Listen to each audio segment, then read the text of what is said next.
Good morning student. आज का हमारा टॉपिक है hard disk geometry. Hard disk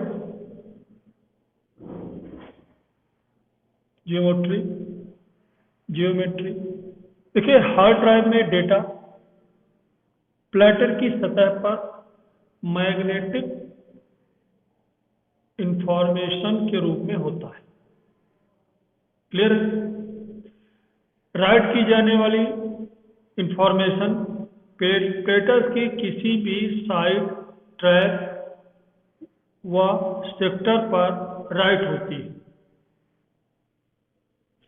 जो इंफॉर्मेशन है प्लेटर की किसी भी एक साइड, ट्रैक व सेक्टर पर क्या होता है? राइट होती है। इसकी इंफॉर्मेशन डायरेक्टरी व फैक्ट एरिया में होती है। जब भी राइट की हुई इंफॉर्मेशन की आवश्यकता होती है, सिस्टम इसकी सूचना डायरेक्टरी व फैक्ट एरिया से लेता है और उस साइट, ट्रैक व सेक्टर में जो इंफॉर्मेशन है प्राप्त करने के लिए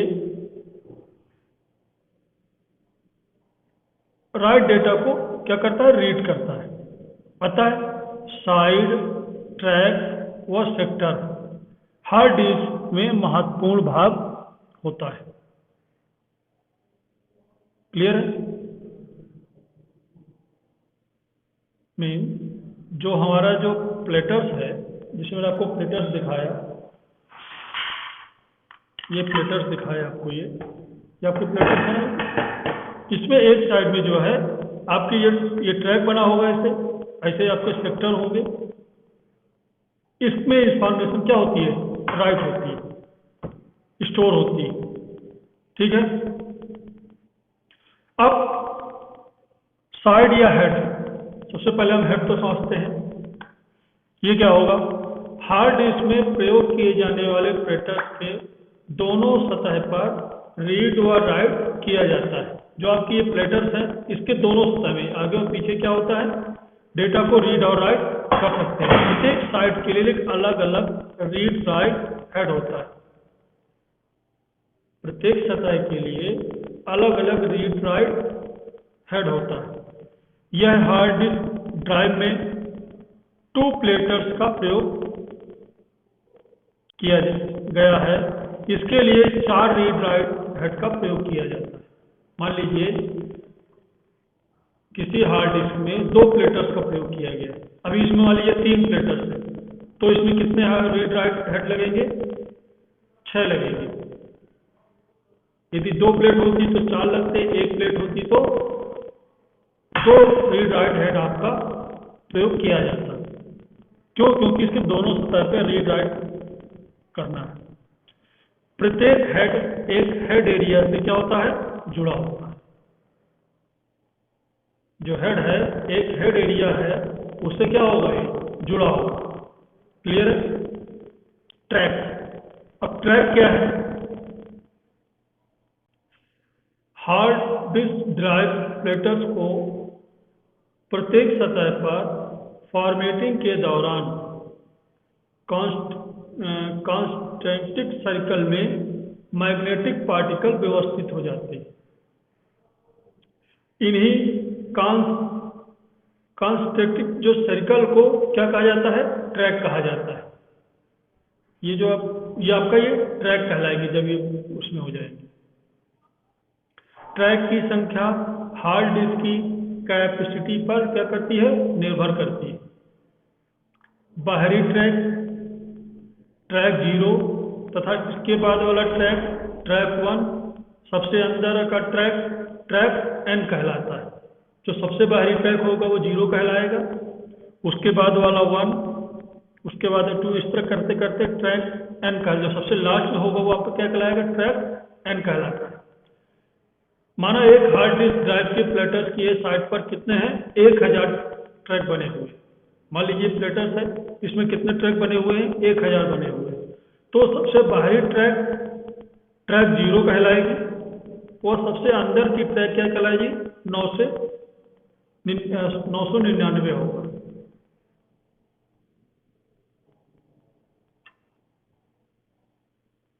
क्लियर है? कोई समस्या है इसमें आपको? मुझे तो नहीं लगता कि होनी चाहिए। ट्रैक आप समझ में आए क्या होता है?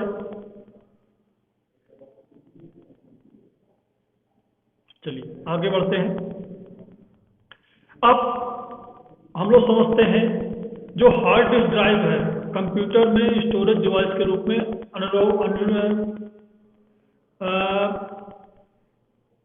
अनिवार्य रूप से प्रयोग किया जाता है। आप जितने भी सिस्टम देखेंगे सब में आपकी हार्ड डिस्क लगा ही लगा होता है स्टोरेज डिवाइस के रूप में। आपका सेकेंडरी स्टोरेज डिवाइस है। इसकी विशेषताएं निम्न है। पहला, स्टोरेज कैपेसिटी। दूसरा, डेटा ट्रांसफर स्पीड। तीसरा, रिलायबिलिटी, हिंदी में कह सकते हैं विश्वसनीयता। फिर कह सकते हैं पार्टीशन।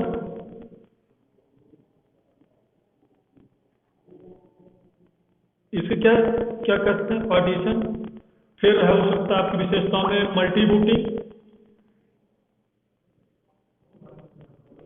मल्टी बूटिंग समझ रहे हैं आप लोग?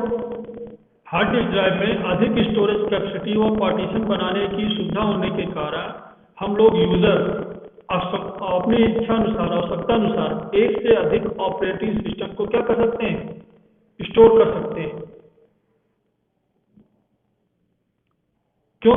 क्योंकि हमने एक से अधिक क्या किया? पार्टीशन क्रिएट किया। जो आपके प्लेटर्स है, ये जो आपकी प्लेट लगी हुई प्लेटर्स है, इसमें कई कई पार्टीशन हम लोग इसको बांट सकते हैं।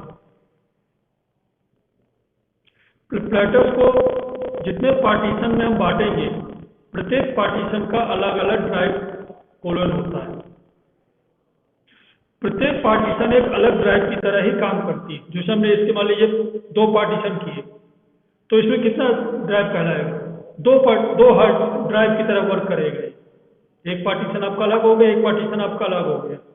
अब एक पार्टीशन में हम कोई दूसरा ऑपरेटिंग सिस्टम लोड कर सकते हैं, दूसरे पार्टीशन में कोई दूसरा तीसरा ऑपरेटिंग सिस्टम लोड। जैसे मान लीजिए हमने विंडोज 10 लोड किया एक पार्टीशन में सी ड्राइव में। डी ड्राइव में हमने क्या किया? लाइनेक्स इंस्टॉल कर दिया। अब ये तो आपके 2 ऑपरेटिंग सिस्टम हो गए, लेकिन हम विंडोज के ही कई वर्जन इंस्टॉल कर सकते हैं। सी ड्राइव में हमने 10 किया, डी ड्राइव में हमने एक्सपी मान लीजिए कर दिया या 7 कर दिया, ई ड्राइव में हमने लाइनेक्स कर दिया। हम अपनी इच्छा अनुसार पार्टीशन क्रिएट कर लेंगे अपने हार्ड डिस्क में। हमारी जितनी कैपेसिटी होगी उस हिसाब से हम अपने पार्टीशन क्रिएट करते हैं। इस प्रकार हम अलग अलग पार्टीशन में अलग अलग ऑपरेटिंग सिस्टम, एप्लीकेशन, सॉफ्टवेयर और डेटा के क्या कर सकते हैं? व्यवस्थित कर सकते हैं। हमको डेटा, कौन सा डेटा किस पार्टीशन में रखना है, हमने किस पार्टीशन के लिए कौन सा डेटा सेलेक्ट किया, आप अपनी इच्छा अनुसार उसको चेंज कर सकते हैं। एप्लीकेशन, सॉफ्टवेयर और डेटा व्यवस्थित कर सकते हैं। यदि किसी पार्टीशन में कोई समस्या है तो उसको हम फॉर्मेट कर सकते हैं और दोबारा उसको अपने काम में ला सकते हैं। जैसे मान लीजिए कोई पार्टीशन डी ड्राइव या ई ड्राइव है, हमारी कोई पार्टीशन में प्रॉब्लम आ गई, वायरस आ गए, कुछ कोई मान लीजिए आप खोल ले रहे, कुछ भी समस्या है, तो उसको हम लोग क्या करें? उसको डिलीट करते, फिर नया पार्टीशन क्रिएट कर लेते हैं। मैंने आपको पार्टीशन क्रिएट करना बताया। इसका प्रभाव जो है किसी दूसरे पार्टीशन में जो डेटा रखा होता है उसमें कोई प्रभाव नहीं पड़ता है। आपका जो सी ड्राइव में डेटा है वो अलग सेव है। हम डी ड्राइव के डेटा के साथ इधर उधर मूव करेंगे, ट्रांसफर करेंगे, तो उसमें सी ड्राइव के डेटा में कोई भी समस्या नहीं होती। इसी प्रकार जब हमने कई पार्टीशन हमारे क्रिएट हो गए तो हमने क्या किया? उसको मल्टी बूटिंग कर सकते हैं। अपनी इच्छा हमको विंडोज एक्सपी चलाना है, विंडोज 7 चलाना है, विंडोज 10 चलाना है, उसमें हमको वर्क करना है। कुछ सॉफ्टवेयर हमारे इसमें सपोर्ट करते हैं, कुछ इसमें नहीं करते, तो अपनी इच्छा अनुसार हम लोग इसको मल्टी बूटिंग अपने सिस्टम को बना सकते हैं।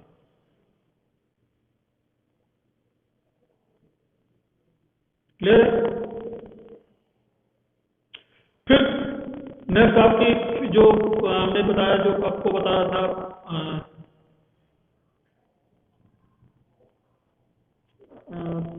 फीचर्स बता रहे थे, इसमें है एक्सटर्नल इंटरफेस। जो हम हार्ड डिस्क ड्राइव को एक्सटर्नल इंटरफेस के द्वारा जोड़ सकते हैं, अर्थात कैबिनेट को बिना खोले हार्ड डिस्क को वायर डिवाइस जैसे प्रिंटर, स्कैनर इत्यादि की तरह उपयोग में लाया जा सकते हैं। इस काम को करने के लिए डिवाइस में पैरेलल एक डिवाइस, जिसे हम लोग क्या बोलते हैं, पैरेलल टू आईडीए कन्वर्टर, यदि हमको एक्सटर्नल इंटरफेस के रूप में उसको वर्क करना है हार्ड डिस्क को, तो इसके लिए एक डिवाइस आता है जिसको हम लोग बोलते हैं पैरेलल टू आईडीई कन्वर्टर का प्रयोग करते हैं। अब वर्तमान में यूएसबी आपको आता है, मैंने हार्ड डिस्क है मेरे पास, इसी प्रकार से हार्ड डिस्क है जैसे कि आपकी शो हो रही है, वो यूएसबी पोर्ट में, मीन्स हमने उसको यूएसबी पोर्ट लगा हुआ, हमने सिस्टम से कनेक्ट किया, तो यूएसबी पोर्ट की तरह हम लोग उसको हार्ड डिस्क को प्रयोग कर सकते हैं।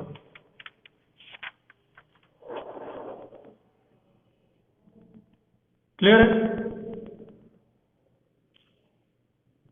ये तो हुआ आपका फीचर्स में हो गया। अभी हम लोग चर्चा कर रहे थे हार्ड ड्राइव ज्योमेट्री की।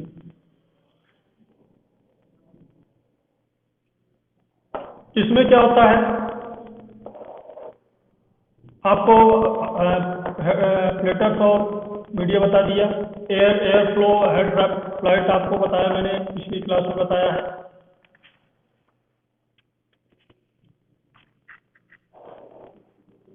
अब हम समझते हैं, एक टाइम होता है सीक टाइम, आपके सिलेबस में है, देखता हूं मैं सिलेबस आपका।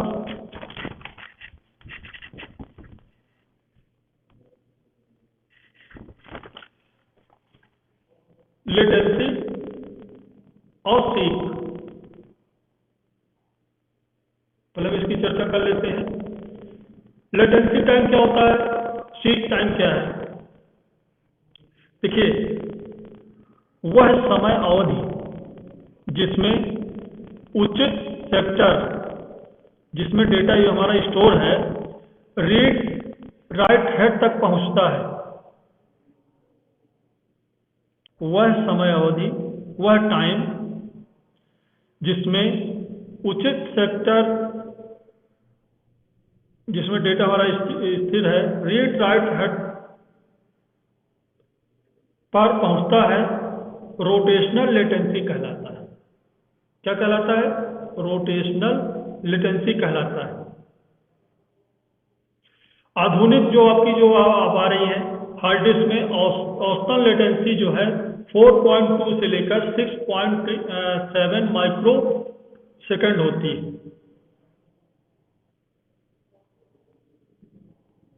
डिस्क के एक कोण जो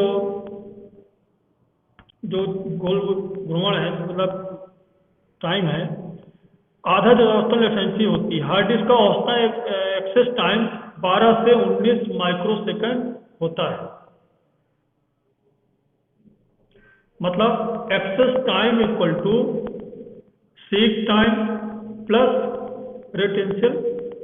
रोटेशियल latency. Access time equal to seek time, अभी सीक टाइम क्या मैं आपको बताता हूं, प्लस रोटेशनल लेटेंसी। डेटा को प्राप्तिशीलता करने के लिए हम एक्सेस टाइम को क्या करते हैं, कम करते हैं।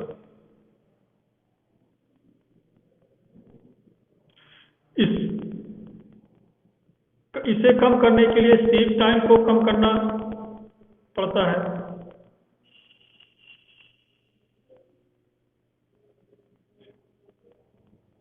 अब सीक टाइम क्या है? वह समय अवधि जिसमें रीड राइट हेड, जो आपका उचित ट्रैक है, जिसमें डेटा स्टोर करना है, पर डेटा तक पहुंचता है, वह आपका क्या कहलाता है? सीक टाइम कहलाता है। वह समय अवधि जिसमें रीड राइट हेड एक ट्रैक पर पहुंचता है वह पर क्या कहलाता है? सीक टाइम कहलाता है। हार्ड डिस्क में सीक टाइम 8 से लेकर 12 माइक्रोसेकंड होता है। इस समय जो है, जो हार्ड डिस्क में जो सीक टाइम है 8 से लेकर 12 माइक्रोसेकंड होता है। सेकंड नहीं, माइक्रोसेकंड।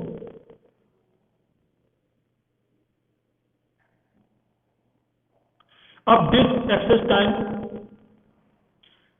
डिस्क पैक में डेटा को प्राप्त या एक्सेस करने में जो समय होता है वो आपका क्या कहलाता है? सीक एक्सेस टाइम कहलाता है। इसकी 3 गतिविधियां होती हैं।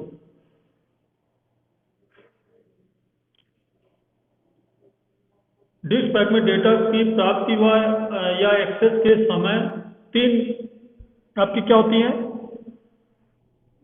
वर्क होते हैं। जैसे पहला, जिस सिलेंडर में हमारा डेटा स्टोर है उस सिलेंडर तक रीड राइट हेड गति करके पहुंचता है। मान लीजिए यदि रीड राइट हेड सिलेंडर 5 पे स्थित है। कहाँ पे है? रीड राइट हेड सिलेंडर के क्या है? 5 पर स्थित है, तो डेटा सिलेंडर की ओर गति करेगा। इस कार्य में व्यतीत समय आपका क्या कहलाएगा? एक्सेस मोशन टाइम कहलाएगा।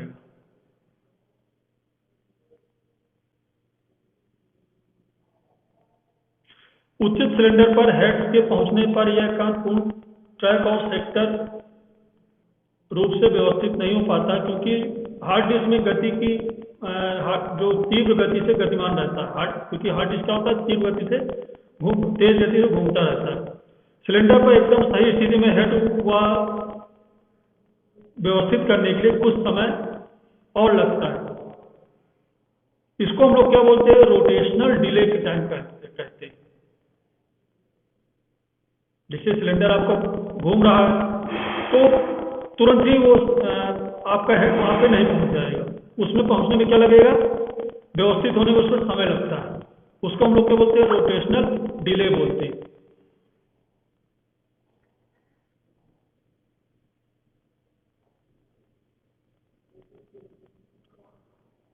अब जो डेटा मूवमेंट टाइम क्या कहलाएगा? आपका डिस्क घूम रही है, इसमें वह जिससे वह मतलब सेक्टर जिसमें आवश्यक डेटा आपका क्या है? स्टोर है, रीड राइट हेड की स्थिति में आ जाए, तो उस स्थिति में जहां को घूम रहा है इस क्रिया को व्यवस्थित समय आपका क्या कहलाता है? मूवमेंट समय कहलाता है। मतलब access motion time, rotation delay और डेटा मूवमेंट टाइम, इन तीनों गतिविधियों में व्यतीत होने वाला समय का जो आपका योग है वो आपका क्या कहलाता है? एक्सेस डिस्क एक्सेस टाइम कहलाता है।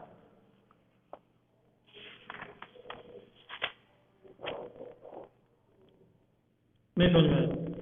आपका disk access time equal to, लिख लीजिए, disk access time equal to access motion time plus rotational delay plus data movement time. इन तीनों को यदि हम जोड़ दें, इसको एक्सेस मोशन टाइम और रोटेशनल डिले और डेटा मूवमेंट टाइम, इन तीनों को जोड़ दें तो हमारा डिस्क एक्सेस टाइम निकल आएगा। ठीक है, अभी तो मैं आपको बताया। अब हम बात करते हैं ट्रैक क्या है। ये जो ट्रैक है इस बारे में चर्चा करते हैं। जो प्लेटर्स है, हार्ड डिस्क की जो प्लेटर्स हैं कि प्रत्येक सतह पर फॉर्मेटिंग के दौरान कॉन्सेंट्रिक सर्कल का निर्माण होता है। ठीक है, सर्किट में मैग्नेटिक पार्टिकल्स व्यवस्थित हो जाते हैं। जैसे हमने ये प्लेटर्स है, ये आपसे मैग्नेटिक पार्टिकल इसमें क्या हो जाएंगे? व्यवस्थित हो जाते हैं। इन्हीं कॉन्सेंट्रिक सर्कल को ट्रैक कहते हैं। ये जो आपके ये कहलाएंगे, क्या कहलाएंगे? ट्रैक कहलाएंगे। ट्रैक की संख्या हार्ड डिस्क के कैपेसिटी पर निर्भर करती है। बता चुका हूँ आपको, ट्रैक की जो संख्या है हार्ड डिस्क की जो कैपेसिटी है, कितने जीबी की आपकी हार्ड डिस्क है, उस पर निर्भर करती है। बाहरी सतह पर 0, अंदर की सतह पर n। मीन्स यदि उसके 1000 आपके ट्रैक बने हैं तो पहला 0 कहलाएगा, लास्ट वाला 999 कहलाएगा। अब हम लोग बात करते हैं सिलेंडर की। किसकी बात कर रहे हैं? सिलेंडर है आपका ये। हार्ड डिस्क में डिस्क स्टोरेज को समझने के लिए एक महत्वपूर्ण बात यह है कि डिस्क सिलेंडर क्या है। माना हार्ड डिस्क में 8, मान लीजिए आपकी कोई हार्ड डिस्क है, 8 आपके डेटा स्टोर करने की सतह है मान लीजिए, और प्रत्येक सतह पर 400 ट्रैक उपस्थित है। हम यह मानते हैं कि डिस्क पैक 400 कंस्ट्रक्टिव सिलेंडर से मिलकर बना हुआ है।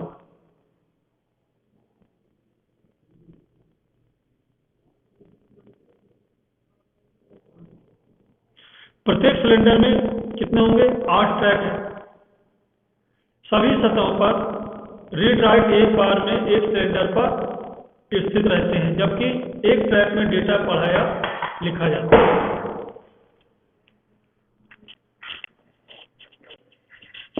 अब सेक्टर की चर्चा करते हैं।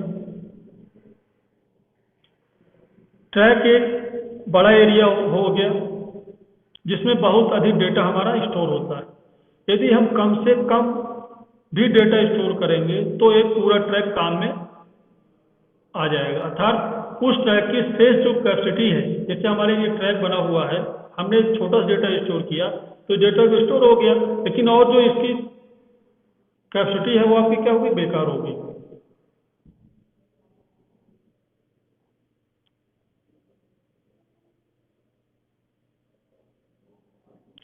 अर्थात इस ट्रैक की शेष जो कैपेसिटी होती है वही क्या हो जाएगी? बेकार हो जाएगी। इससे बचने के लिए हम ट्रैक को क्या करते हैं? छोटे छोटे भाग में विभाजित कर देते हैं, बांट देते हैं। अब जो हमने ट्रैक को छोटे छोटे भाग में बांटा, इसके जो प्रत्येक भाग है एक समान होते हैं। इसी भाग को हम लोग क्या बोलते हैं? सेक्टर बोलते हैं। जैसे ये ट्रैक, मान लीजिए ट्रैक है ये, इसको हमने छोटे छोटे कोनों में बांट दिया, तो ये जो एक खाना जो बचा, ये एक पार्ट जो बचा, वो आपका क्या कहलाएगा? सेक्टर कहलाएगा। प्रत्येक जो आपका सेक्टर है 512 बाइट्स का होता है। 512 बाइट्स का होता है। जब हम पार्टीशन करते हैं इसको तो बाय डिफॉल्ट ये अपने आप ट्रैक और सेक्टर में डिवाइड हो जाता है। हमको इसमें कुछ नहीं करना पड़ता। ये हमारी हार्ड डिस्क की कैपेसिटी पर निर्भर करता है कितने की है।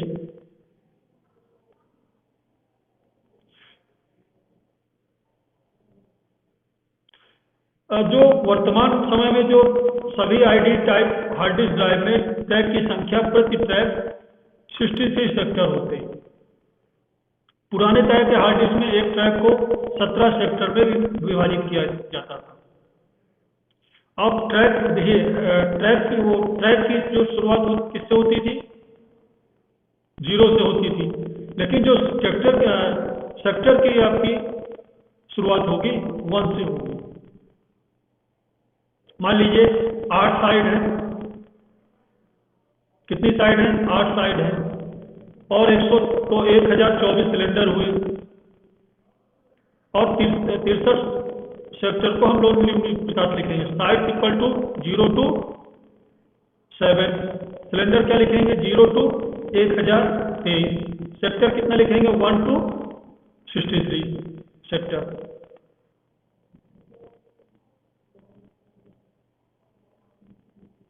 अब जो हार्ड ड्राइव की जो हम लोग कुल कितने सेक्टर हैं, इसकी संख्या निम्न में आपको मैं फार्मूला बताता हूं। कुल सेक्टर इक्वल टू मतलब total sector equal to total site into total track प्रति साइड इंटू टोटल सेक्टर प्रति सिलेंडर। मान लीजिए हमारी कितनी साइट थी, 8, और ट्रैक कितने बताए थे मैंने आपको, यह सिलेंडर जो आपको दिए थे 1024, सेक्टर 63। तो 8 इंटू 1024 इंटू 63, तो कुल सेक्टर निकल के आ गया 5,16,96। अब इसकी कैपेसिटी निकालनी है तो इसको आप 512 से मल्टीप्लाई कर दीजिए तो उसकी कैपेसिटी निकल आएगी, कितना हमारा डेटा स्टोर होगा। ये मैंने आज आपको बताया ज्योमेट्री में। आगे मैं आपको जोन रिकॉर्डिंग बताऊंगा, स्पैंडल मोटर क्या होता है इस बारे में चर्चा करेंगे, MBR क्या होता है, ब्लॉक एड्रेस कैसे हम लोग लॉजिकल बोर्ड क्या होता है इस बारे में चर्चा करेंगे। फिर हार्ड डिस्क ज्योमेट्री की पूरी आपको मैं विधि से समझाने की कोशिश करूंगा। आज इतना ही, नेक्स्ट क्लास में इसके आगे शुरू करते हैं।